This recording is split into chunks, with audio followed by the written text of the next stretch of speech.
네, 오늘 하나님께서 우리에게 주시는 말씀 로마서 5장 1절에서 11절 말씀입니다. 제가 한 절, 여러분이 한 절 교독하도록 하겠습니다.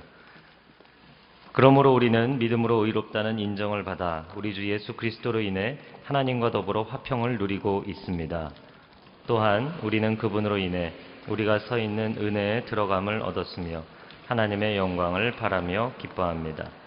뿐만 아니라 우리는 또한 환난 가운데서도 기뻐합니다.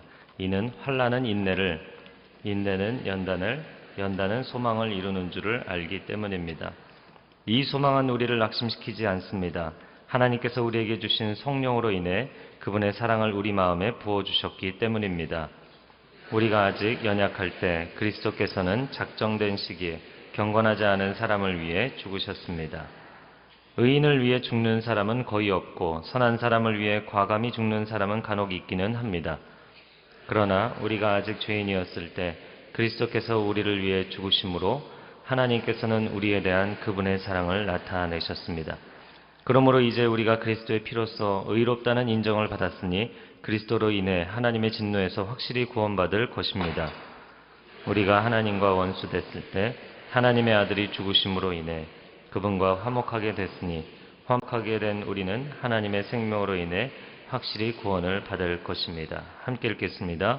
그뿐 아니라 이제 우리는 우리를 하나님과 화목하게 하신 우리 주 예수 그리스도로 인해 하나님 안에서 기뻐합니다. 아멘. 오늘 본문의 말씀으로 항상 기뻐할 수 있는 비결 이재호 목사님 말씀 증거해 주시겠습니다.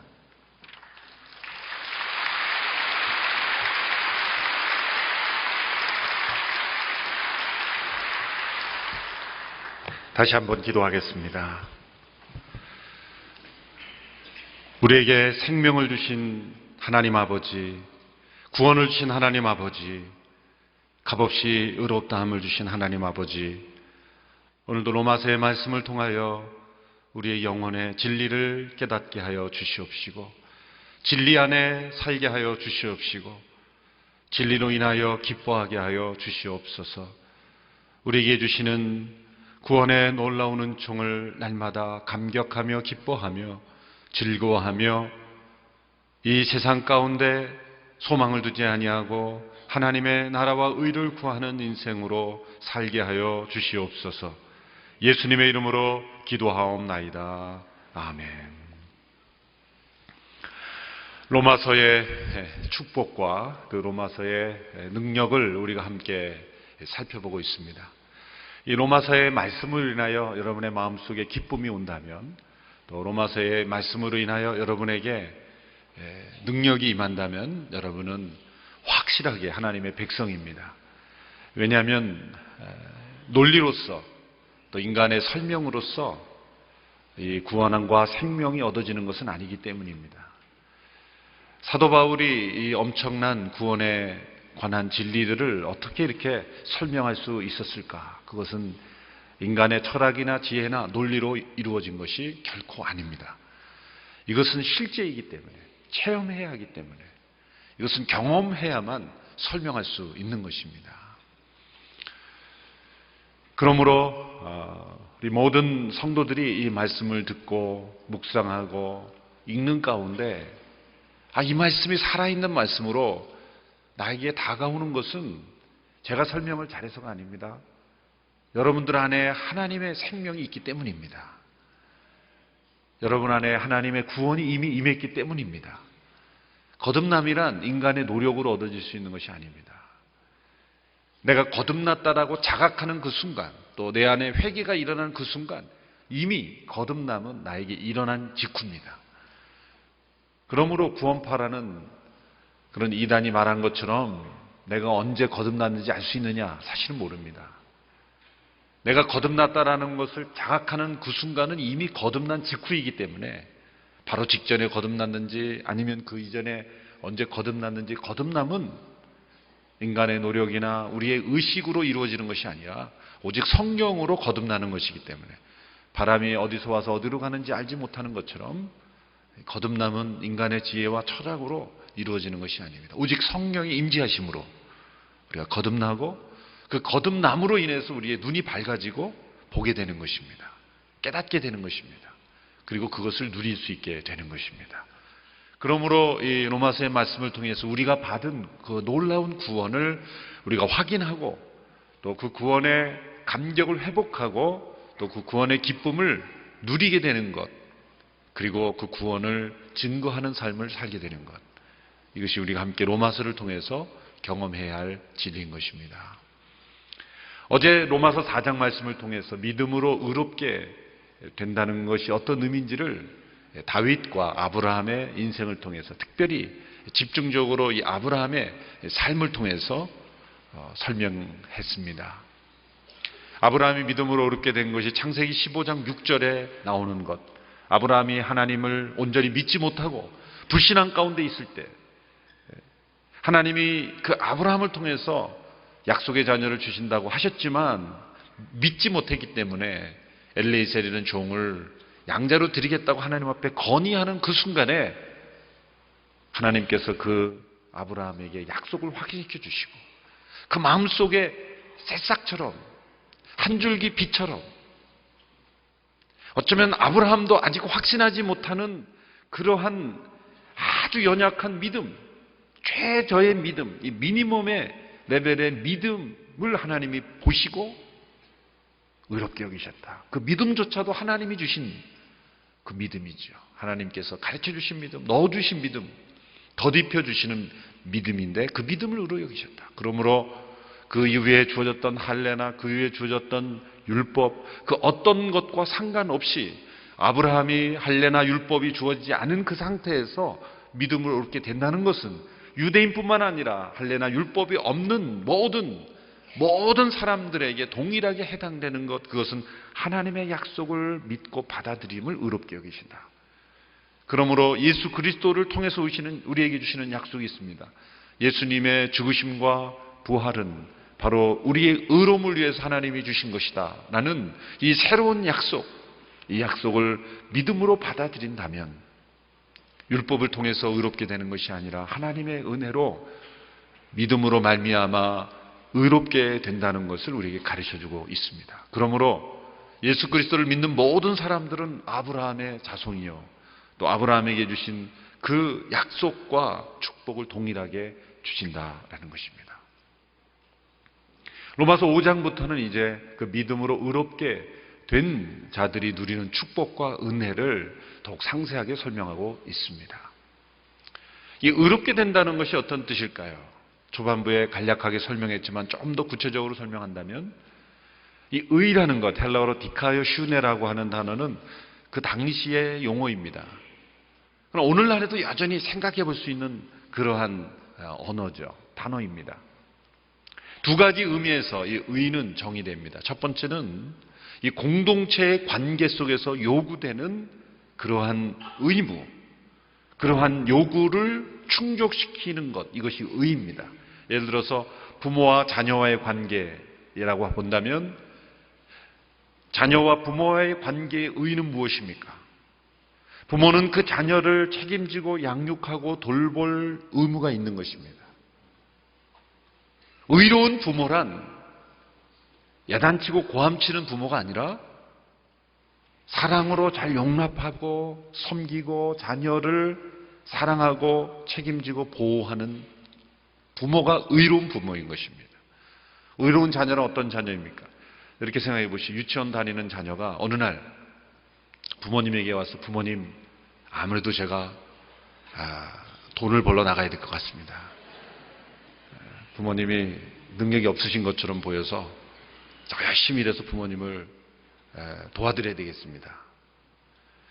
유치원 다니는 자녀, 물론 부모님이 정말 능력이 없어서 몸져 누워 계셔서 그런다 그러면 이해가 되겠지만 부모님이 능력이 있고 부자는 아니지만 그래도 그 자녀를 먹이고 재우고 또 학교 다니게 하고 풍족하게 그 옷을 사입히고 그럴 능력이 있는 부모님인데 그런 부모님한테 가서 아무래도 저는 부모님이 마음에 들지 않습니다. 독립하겠습니다. 그런다면 불의한 겁니다. 유치원 때의 자녀의 의로움은 뭡니까? 뭐가 의로움입니까? 달라 그러는 겁니다, 무조건.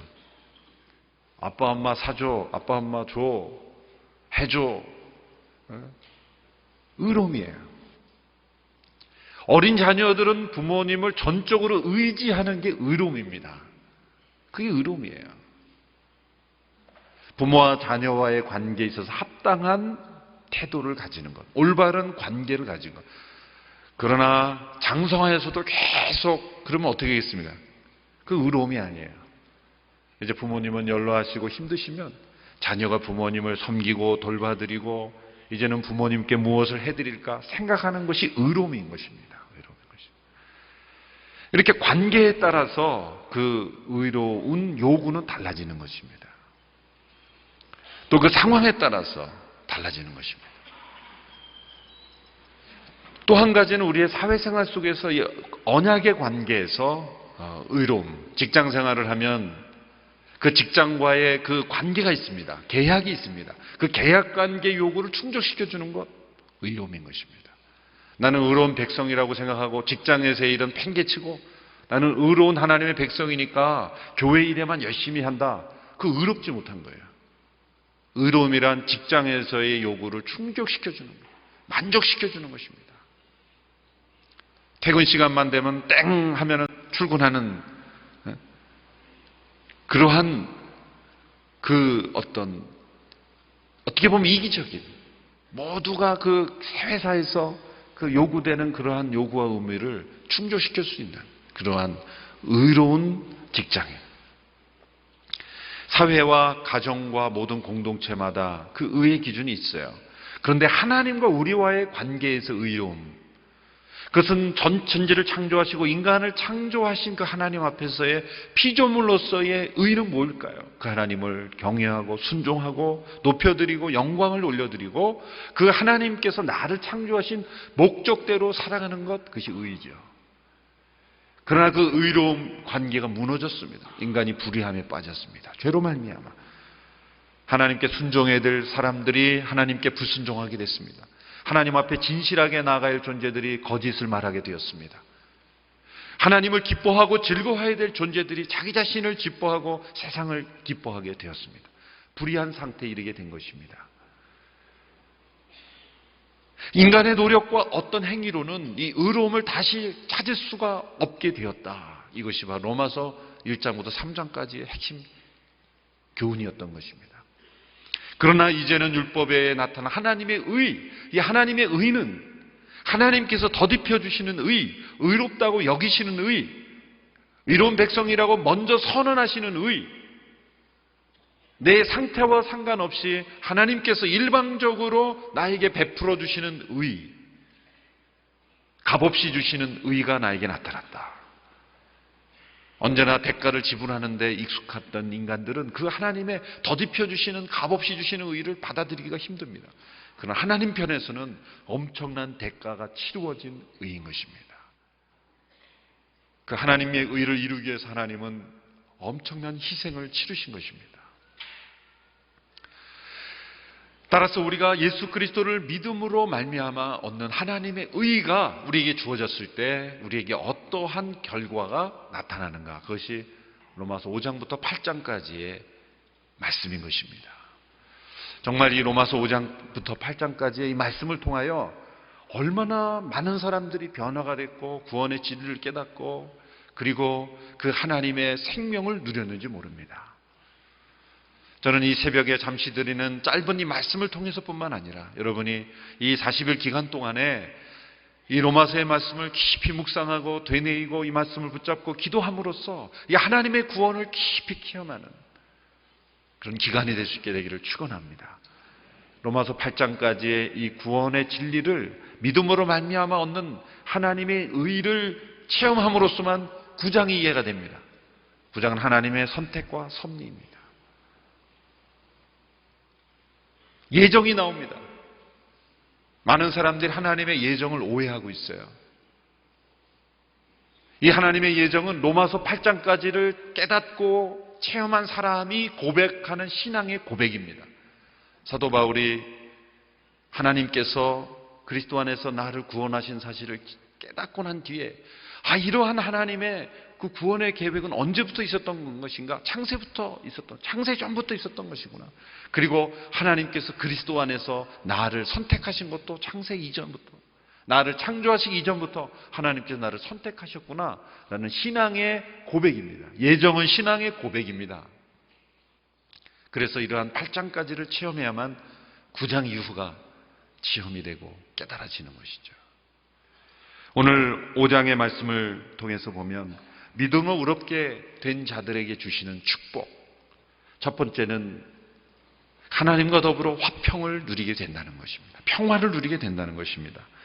1절을 함께 읽겠습니다. 1절 말씀 시작. 그러므로 우리는 믿음으로 의롭다는 인정을 받아 우리 주 예수 그리스도로 인해 하나님과 더불어 화평을 누리고 있습니다. 믿음으로 의롭다는 인정을 받은 자들이 누리는 첫 번째 축복, 바로 하나님과 더불어 화평을 누린다는 것입니다. 여기 우리말 번역이 예수 그리스도로 인해라고 됐는데, 사실 여기 인해라고 되는 건 다 말미암아라는 번역이 더 정확한 번역입니다. 예수 그리스도로 말미암아. 예수님과 우리와의 관계를 설명할 수 있는 많은 전치사들이 있지만 첫 번째 전치사는 예수 그리스도로 말미암아. through Christ. 통로가 되는 것입니다. 길이 되는 것입니다. 진리의 길, 생명의 길, 하나님과 우리 사이를 연결짓는 다리의 역할을 하시는 분이 바로 예수 그리스도이십니다. 자, 그리스도를 통해 우리가 하나님과 더불어 누리게 되는 것, 하나님과의 평화입니다. 평화 하늘 위에서 내려오네. 예수님이 말씀하셨습니다. 내가 주는 평화는 세상이 주는 것과 같지 않다. 요한복음 14장 27절의 말씀을 같이 읽겠습니다. 14장 20절 시작. 내가 너희에게 평안을 주고 간다. 곧 내 평안을 너희에게 준다. 내가 주는 평안은 세상이 주는 것과 같지 않다. 너희는 마음에 근심하지 말고 두려워하지 말라. 이 세상이 주는 평안은 힘을 가지고 억누르는 평화입니다. 한 나라가 다른 나라를 지배함으로써 그 평화를 준다고 말합니다. 아니면 한 나라가 다른 나라에 정복당함으로써 평화를 누리는 것입니다. 이 세상의 평화는 조약으로 이루어지는 것입니다. 무력이 있어야만 평화를 지킬 수 있다. 그런 내용들 신문사설에서 많이 읽어봤지 않습니까? 힘이 있어야 평화를 지킨다. 세상의 평화는 힘이 있어야 만들어지는 평화입니다. 그 평화는 오래가지 못합니다. 그러나 하나님이 주시는 평화는 영원한 평화입니다. 여러분, 사도 바울이 쓴 그 서신서들을 다 보면 제일 초두에 1장 한 4절에서 5절 이내에 한번 유심히 보시면 항상 인사말을 이렇게 생각합니다. 이렇게 시작합니다. 하나님과 예수 그리스도로 말미암는 은혜와 평강이 너에게 있을지어다. 은혜와 평화가 너에게 있을지어다. 은혜와 평강을 항상 함께 붙여놓고 있습니다. 은혜로 말미암아 생긴 것이 평화입니다. 하나님의 거저 주시는 은혜, 값없이 의롭다함을 주시는 그 은혜로 인해서 우리에게 평화가 주어지는 거예요. 하나님의 평화, 그것은 은혜의 산물인 것입니다. 마틴 루터는 이 말씀을 이렇게 해석했습니다. 의로운 자는 하나님과 평화를 누리나 그러나 세상에서는 고통을 당할 수 있다. 그 이유는 그가 성령 안에 살고 있기 때문이다. 그러나 불의한 사람은 세상과 평화를 누리나 하나님과의 관계에서는 고통을 누릴 것이다. 왜냐하면 그가 육신에 살고 있기 때문이다. 육신은 일시적이므로 의인의 고통도 일시적이다. 그러나 불의한 자의 평화도 일시적이다. 그러나 성령은 영원하시기 때문에 성령 안에 살고 있는 하나님과의 평화는 영원할 것이다. 그리고 하나님과의 평화는 영원하고 의로운 자의 고통도 영원할 것이다. 불의한 자의 고통도 영원할 것이다. 바로 이것이 우리에게 주시는 구원의 놀라운 은총인 것입니다. 여러분이 하나님과의 평화가 없는 사람은 늘 주변 사람들과의 관계에서 문제가 생깁니다. 가인이 왜 아벨을 죽였습니까? 왜 동생을 죽였습니까? 하나님과의 평화가 없었기 때문이죠.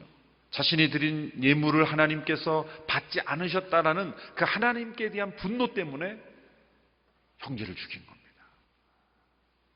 모든 종류의 분노는 하나님과 평화가 없어서 그렇습니다. 어떠한 종류의 분노일지 간에 모든 분노의 원인은 하나님과 화평을 누리지 못했기 때문에 일어난 것입니다. 만일 하나님과 화평을 누리는 사람은 어떠한 상황 속에서도 분노하지 않을 수 있습니다. 근본적인 관계는 하나님과의 화평입니다. 우리의 마음속에 하나님의 평화, 하나님의 그 화평, 하나님과 더불어 누리는 하나님과의 관계에서 조금 더 갈등이 없고 하나님과의 관계에서 평화로운 사람은 주변의 모든 사람들과 평화로울 수 있습니다. 그러나 주변의 모든 사람과 평화한다 할지라도, 좋은 관계를 할지라도 하나님과의 관계가 화평하지 않은 사람은 언젠가는 깨집니다. 언젠가는 문제가 생깁니다. 갈등이 생깁니다. 예수 그리스도로 말미암아 우리에게 주어지는 샬롬, 이것은 어떠한 갈등이나 또 마음의 미움이나 상처나 조금도 그러한 것이 없는 상태, 하나님께서, 이것이 바로 하나님이 원래 계획하셨던 의입니다. 우리가 믿음으로 말미암아 의롭게 되었을 때는 하나님과 더불어 샬롬, 이웃과 더불어 샬롬, 나 자신과 더불어 샬롬. 이 샬롬이 우리에게 주시는 선물인 것입니다. 샬롬이 여러분들에게 있을지어다. 평강이 있을지어다. 이 진정한 평강은 예수 그리스도를 믿음으로 말미암아 얻어지는 의로움으로서만 우리가 얻을 수가 있는 것입니다. 두 번째는 하나님의 영광을 바라고 기뻐하는 것입니다. 2절의 말씀을 읽습니다. 시작. 또한 우리는 그분으로 인해 우리가 서 있는 은혜에 들어감을 얻었으며 하나님의 영광을 바라며 기뻐합니다. 3절. 뿐만 아니라 우리는 또한 환난 가운데서도 기뻐합니다. 거기까지 읽겠습니다. 하나님의 영광을 바라며 기뻐합니다. 첫째는 하나님과의 평화, 두 번째는 하나님의 영광을 기뻐하는 것입니다. 하나님의 영광을 바라고 기뻐한다는 건 무엇일까요? 기쁨의 내용이 하나님의 영광이라는 것입니다. 하나님께서 영광 받으시는 것을 기뻐한다는 것입니다. 그리고 그 하나님의 영광에 참여하는 것을 기뻐한다는 것입니다. 우리의 기쁨의 이유는 무엇일까요? 우리의 기쁨의 원인은 무엇입니까? 무엇을 기뻐하는지를 보면 그 사람의 영혼 속에 무엇이 담겨 있는지를 우리가 알 수가 있습니다. 내 영혼의 기쁨의 원인은 무엇인가? 믿음으로 말미암아 의롭게 된 자들은 늘 하나님의 영광을 바라며 기뻐하는 것입니다. 여러분, 세상의 쾌락과 하나님께서 주시는 기쁨을 어떻게 구별할 줄 아십니까? 세상의 쾌락은 항상 먼저 기뻐하고 나중에 대가를 치릅니다. 대가를 언제 치르는가를 보면 알 수 있어요. 그러나 하나님이 주신 기쁨은 언제나 대가를 먼저 치릅니다. 그리고 나중에 기쁨이 찾아오는 것이죠. 세상의 쾌락은 어떠한 고난과 환난도 없어야 기뻐할 수 있다고 말합니다. 그러나 하나님이 주신 기쁨은 어떠한 환난과 고난 속에서도 기뻐할 수 있게 됩니다. 오늘 말씀에 환난 가운데서도 기뻐합니다. 진정한 기쁨은 환난이 앗아갈 수 없는 기쁨입니다. 상황이 무너뜨릴 수 없는 기쁨입니다. 그 환난을 통과함으로써 얻어지는 유익을 알기 때문입니다. 그 환난은 무엇을 만들어냅니까? 인내를 만들어냅니다. 그리고 그 인내는 소망을 만들어냅니다. 그 인내와 소망이 우리에게 주어졌다는 것을 알기 때문에 기뻐할 수가 있는 것입니다. 하박국 선지자는 무화과 나무 열매가 없고 포도나무에 소출이 없고 외양간에 양이 없을지라도 나는 무엇으로 인해 즐거워하며 여호와로 인해 즐거워하며 구원의 하나님으로 인해 기뻐하리로다. 그 말씀은 곧 하나님의 심판이 임했다는 것입니다. 하나님의 심판이 임했으니 소출이 없고 열매가 없고 그리고 양이 없습니다. 그 하나님께서 저주하시고 심판하시는 상황 속에서도 우리가 기뻐할 수 있는 분은 하나님이신 것입니다. 하나님의 영광을 바라고 기뻐하는 사람, 이것이 바로 세상이 감당치 못할 사람입니다. 여러분, 기쁨의 원인이 하나님의 영광이 될 수 있게 되기를 축원합니다. 믿음으로 의롭게 된 사람들이, 그 믿음으로 살아가는 사람은 언제나 하나님의 영광을 바라고 기뻐하고 즐거워합니다. 세 번째는 하나님의 사랑이 우리 마음속에 부어지는 것입니다. 5절 말씀 같이 읽습니다. 시작. 이 소망은 우리를 낙심시키지 않습니다. 하나님께서 우리에게 주신 성령으로 인해 그분의 사랑을 우리의 마음에 부어주셨기 때문입니다. 첫째는 하나님과 더불어 평안을 누리는 것이고, 두 번째는 하나님의 영광을 기뻐하는 것이고, 세 번째는 하나님의 사랑이 마음속에 부어지는 것입니다. 이 부어진다는 것이 중요합니다. 하나님의 사랑이 우리 마음속에 있다 정도가 아니라 부어지는 것입니다. 흠뻑 젖는 것입니다. 부어지면 넘치게 되는 것입니다. 성령께서 하나님의 사랑이 우리 마음속에 부어지도록 역사하시는 것입니다. 여러분이 부어진 하나님의 사랑을 경험하셨습니까? 감당할 수 없는 하나님의 사랑, 내 마음속에 차고 넘치는 하나님의 사랑, 이 마음속에 하나님의 사랑이 부어지는 거예요. 믿음으로 의롭게 된 자, 우리가 믿음으로 의롭게 됐다는 사실을 믿고 의지하고 믿음으로 날마다 믿음에서 믿음으로 살아가는 사람은 날마다 하나님의 사랑이 우리 마음속에 부어지는 것입니다. 여러분, 사랑이 얼마나 큰가를 측정할 수 있는 그런 기준이 세 가지가 있습니다. 첫 번째는 그 사랑을 위해서 얼마나 큰 대가를 치루었는가.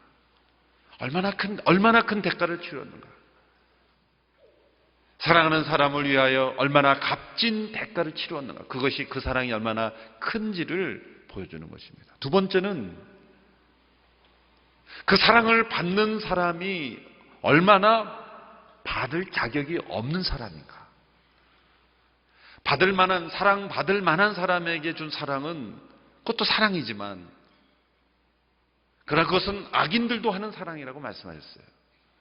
그러나 받을 자격이 없는 사람에게 주는 사랑이라면 그 사랑은 또 위대한 사랑이죠. 얼마나 받을 자격이 없는 사람인가. 우리가 가족을 사랑하고 내가 아는 사람을 사랑하는 것은 당연합니다. 그러나 내가 모르는 사람을 사랑한다면 그것은 더 훌륭한 사랑이겠죠. 그보다 더 큰 사랑은 무엇입니까? 원수를 사랑하는 사랑입니다. 물론 때로 자기 가장 가까이 있는 사람이 원수가 될 때도 있죠. 원수까지 사랑할 때, 받을 자격이 없는 사람에게 주어지는 사랑일 때, 그 사랑은 더 위대한 사랑입니다. 마지막으로 세 번째 기준은 그 사랑이 과연 자발적으로 주어진 것이냐, 정말 진심으로 원하는 마음으로 주어지는 것이냐, 자발적인 것이냐. 우리를 사랑하신 하나님의 사랑을 여기에 대입해 보십시오. 우리를 사랑하시는 아버지의 사랑은 어떤 대가를 치렀습니까? 그 아들이라는 대가를 치르셨습니다. 하나님의 아들을 십자가에 못 박기까지 우리를 사랑하신 사랑, 그 사랑은 위대한 사랑입니다. 두 번째는 우리가 얼마나 받을 자격이 없는 상태였는가를 오늘 설명하고 있습니다. 6절부터 보면 반복해서 설명하는 단어가 우리가 어떠할 때라고 이렇게 설명하죠. 첫 번째 6절에는 어떻게 말씀합니까? 6절 시작. 우리가 아직 연약할 때 그리스도께서는 작정된 시기에 경건하지 않은 사람을 위해 죽으셨습니다. 우리가 아직 연약할 때, 여기에 밑줄을 쳐야 합니다. 우리가 아직 연약할 때. 연약할 때라는 것은 우리가 하나님을 기쁘시게 하는 인생을 살려는 마음이 없을 때, 그런 능력이 없을 때. 또 두 번째는 8절에 우리가 아직 죄인 되었을 때 이렇게 말합니다. 8절 말씀 같이 읽습니다. 시작. 그러나 우리가 아직 죄인이었을 때 그리스도께서 우리를 위해 죽으심으로 하나님께서는 우리에 대한 그분의 사랑을 나타내셨습니다.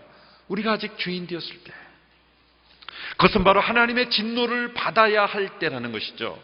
우리가 하나님의 진노와 심판을 받아야 할 그때에 그리스도께서 우리를 위해 죽으심으로 하나님께서 그 사랑을 나타내셨다. 세 번째, 우리가 어떤 때였습니까? 10절의 말씀 보십시오. 10절 같이 읽습니다. 시작. 우리가 하나님과 원수됐을 때 하나님의 아들이 죽으심으로 인해 그분과 화목하게 됐으니 화목하게 된 우리는 하나님의 생명으로 인해 확실히 구원을 받을 것입니다. 우리가 하나님과 원수되었을 때, 첫째로 우리가 아직 연약할 때, 우리가 아직 죄인 되었을 때, 셋째로 우리가 하나님과 원수됐을 때, 보다 적극적인 의미로 나아가고 있어요. 연약할 때보다도 원수되었을 때보다 적극적인 하나님을 대적하는 상태죠.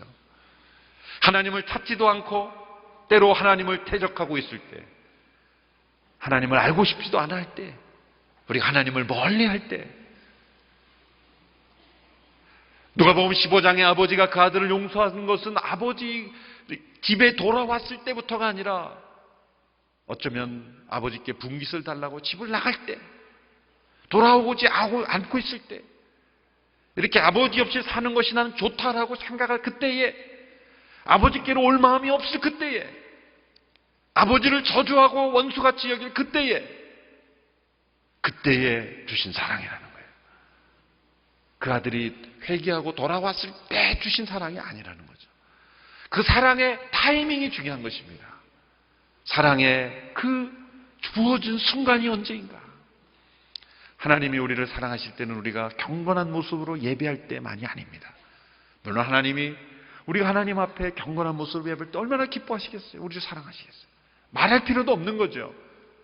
그러나 때로 우리가 하나님을 멀리할 때, 예배당에 가기도 싫을 때, 이지훈 목사 얼굴이 보고 싶지 않을 때, 교회로부터 상처를 받고 떠나고 싶을 때, 세상이 좋아서 세상 한복판에 있을 때, 그때가 언제든지 간에 하나님은 우리의 인생의 그 밑바닥에 있을 때, 하나님을 대적하고 있을 때 그리스도께서 우리를 죽으셨다는 거예요. 그때가 바로 하나님의 사랑이 부어지는 때라는 거예요. 이 변치 않는 사랑, 자신을 배반한 자를 사랑하시는 사랑, 짝사랑보다 더 위대한 사랑은 자신을 배반한 자를 포기하지 않고 사랑하시는 그 사랑이에요. 하나님의 사랑은 우리가 연약할 때, 죄인 되었을 때, 그리고 원수 되었을 때 우리를 사랑하시는 그 사랑이에요. 이 사랑이 우리의 마음속에 부어질 때는 우리가 때로 하나님을 배반하고 싶고 하나님을 멀리하고 싶을 때에도 그 사랑의 물결이 우리를 사로잡는 것입니다. 여러분, 이 사랑이 우리의 마음속에 부어지는 역사가 성령으로 말미암아 있게 되기를 축원합니다. 성령님이 하시는 일이 바로 이 사랑을 우리 마음속에 부어주시는 것입니다.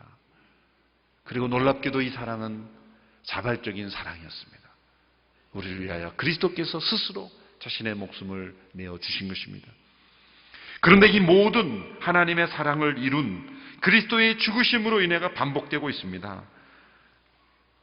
6절 마지막에도 경건하지 않은 사람을 위해 죽으셨습니다.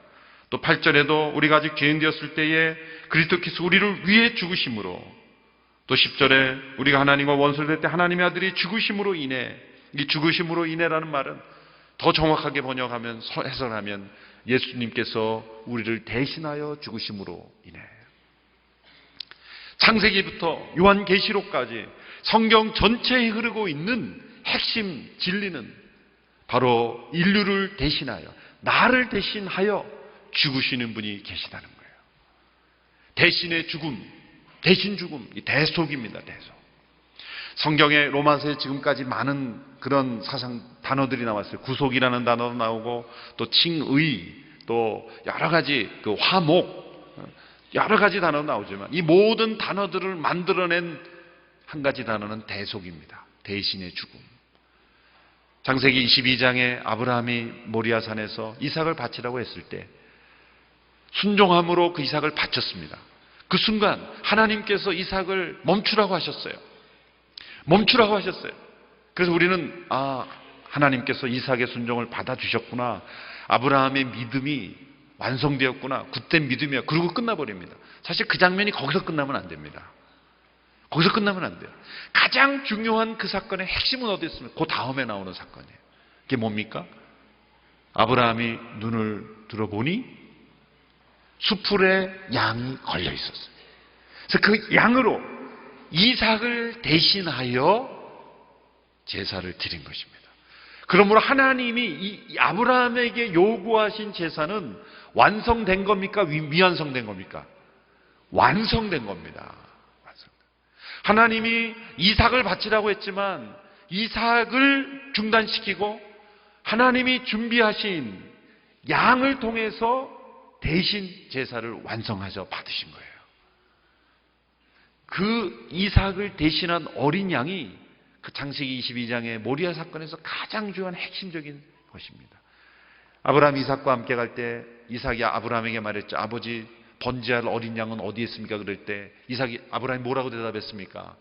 하나님이 친히 준비하시리라. 그건 제정신이 아니었어요, 사실 그때 그런 말을 하는 거.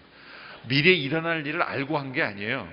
그냥 순간 당황해서 너다, 어떻게 그러겠어요? 너다 이놈아, 재물은 너야. 어떻게 말을 하겠습니까? 그러니까 순간적으로 당황해서 하나님이 준비하실 거야. 근데 진짜 하나님이 준비하신 어린 양이 있었어요. 여호와 이레, 여호와 이르라. 하나님 보고 계시다는 거예요. 그 아브라함 믿음을 보시고 하나님이 준비하신 그 어린 양이 이삭을 대신하여 하나님의 요구를 이루었다. 이것이 아브라함의 믿음을 통해서 주어지는 클라이막스 계시인 것입니다. 약속의 자녀들을 대신하여 죽는 어린 양이 있다.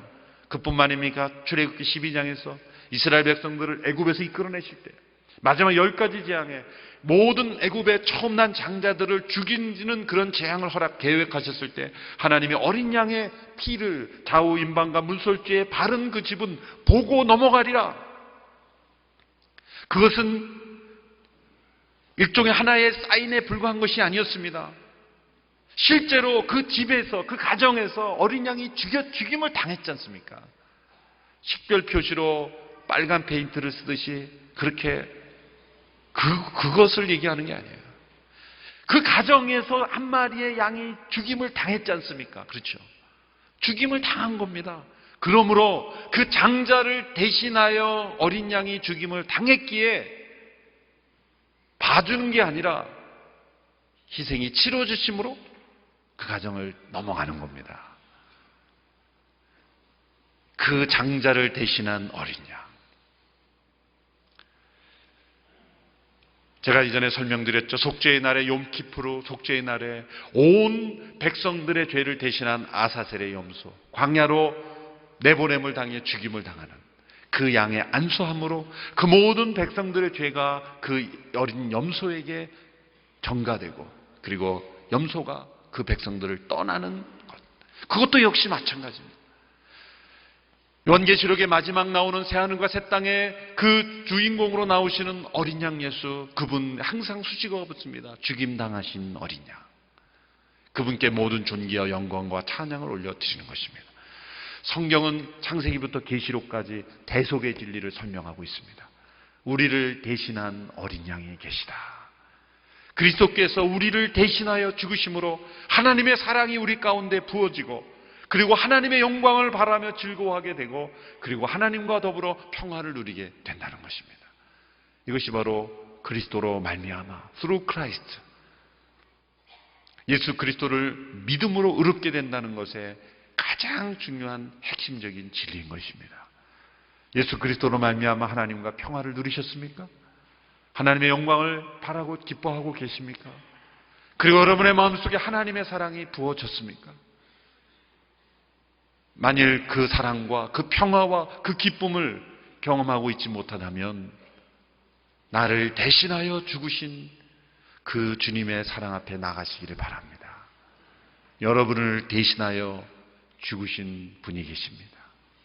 놀랍게도 대신하여 죽으신 죽음은 어떤 효과가 있습니까? 누군가 나를 대신하여 죽었다면 그것은 바로 나의 죽임인 것입니다. 나의 죽음인 것입니다.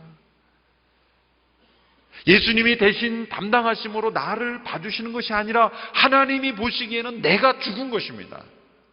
내가 죽은 것으로 간주하시는 그 사랑. 로마서 4장, 5장, 6장에 계속 반복되는 독특한 단어가 있는데 그것은 여기다라는 단어입니다. 여기다. 어제도 시간이 없어서 다 설명 못 드렸지만 4장에 보면 여기다, 여기다. 한번 4장, 5장, 6장에서 여러분이 집에 가서 여기다라는 단어가 몇 번 나오는지 한번 찾아보세요. 찾아보세요. 여기는 것입니다. 그리스도께서 나를 대신하여 죽으심으로 이제는 내가 그리스도와 함께 죽었음을 여기는 것. 그 여김에서 그것도 믿음입니다. 믿음으로 그리스도께서 나를 대신하여 죽으셨다는 것. 그리고 곧 그것이 나의 죽음이라. 이것이 로마서 6장에 나오는 진리입니다. 다음 주 월요일인가 화요일쯤에 나올 겁니다. 예고편으로 말씀드렸어요. 빠지지 마시라고. 여러분이 우리를 대신하여 죽으신 그리스도의 죽음, 그것은 단순한 어느 종교에서 인간이 만들어낸 사상이 아닙니다. 오고 오는 수많은 역사 속에서 천지를 창조하시고 죄에 빠진 인간을 구원하시기 위해서 하나님께서 계획하신 것이요, 삼일째 하나님께서 이루신 놀라운 구원의 선물인 것입니다. 그리스도 안에 감추어진 놀라운 비밀을 체험하고 누리며 살아가는 저와 여러분이 되기를 축원합니다. 우리가 하나님과 더불어 화평을 누릴 수 있게 되었음을 감사하시기 바랍니다. 그 하나님의 영광을 바라고 기뻐하는 인생이 되었음을 하나님 앞에 감사하시기 바랍니다. 그리고 우리 마음속에 부어주시는 하나님의 그 사랑을 인하여 날마다 행복해하며 기뻐하며 환난 가운데서도 기뻐하며 그리고 그 사랑 안에 머무는 우리 모두가 되기를 주님의 이름으로 축원합니다. 기도하겠습니다.